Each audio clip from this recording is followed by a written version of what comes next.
Listen, beyond the roar of the Flavian Amphitheatre, what we call the Colosseum, there is a quieter sound. The rasp of metal on skin, the heavy breath of a man who has lived another hour. Hollywood has sold us a fever dream of the arena, a chaotic slaughterhouse where starving slaves are fed to the lions or hacked to pieces for a tyrant's whim.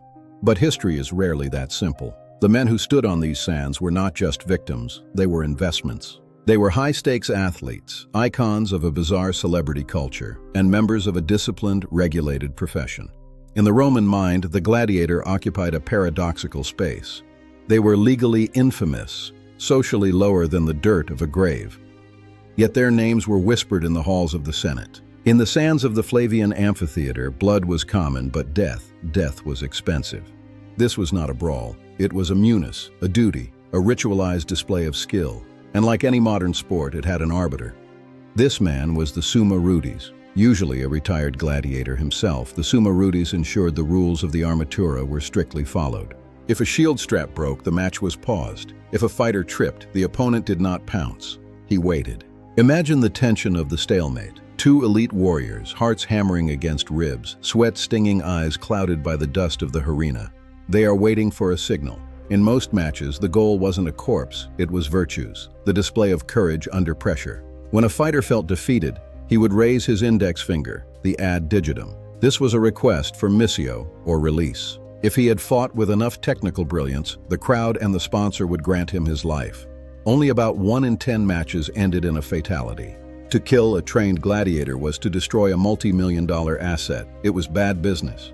To the Romans, the gladiator was the Nike athlete of the first century. They were the faces on household lamps, the subjects of graffiti found on the walls of Pompeii. It is a historical truth that sounds like fiction. The sweat and oil scraped from a gladiator's skin, the strigmentum, were bottled and sold as expensive aphrodisiacs for noble women. They were the ultimate bad boys of antiquity. Take the case of Flamma, a Syrian-born secutor. He fought 34 times. He won 21, drew 9, and lost 4. But in those 4 losses, he was always granted missio. 4 times he was offered the Rudis, the wooden sword of freedom. 4 times he refused it. He chose the sand over the safety of the civilian world. He wasn't a slave to the sword. He was a master of the brand. This image has defined our understanding of Roman mercy for 150 years. The thumbs down. But in 80 AD, this would likely be met with confusion. The Latin phrase is pollis verso, with a turned thumb. Historians now believe the signal for death was actually the thumb pointed up or outward. Conversely, the signal for mercy was likely pollis compresso, the compressed thumb. By tucking the thumb, they mimicked a sword being sheathed. Our modern thumbs up for good job is, ironically, the closest thing we have to the Roman signal for execution. Why did they do it? Why did a civilization of sophisticated law and poetry crave the sight of men bleeding in the dust? It wasn't about a love for murder, it was about an obsession with the Roman ideal of virtus. These men were the hordearii, the Barley Men. They lived on a high-carb vegetarian diet of beans and grain to build a thick layer of subcutaneous fat. A biological armor designed to ensure that wounds would be bloody and dramatic, but rarely deep enough to hit the organs. The arena was a classroom. It taught the Roman citizen that even a man in chains could become a god for a day if he possessed the discipline to face the steel without blinking.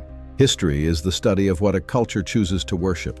And in Rome, they worshiped the man who could die well. The games have ended, the sand has settled, but the echo of the Summa Rudis' staff still rings in the silence of the ruins.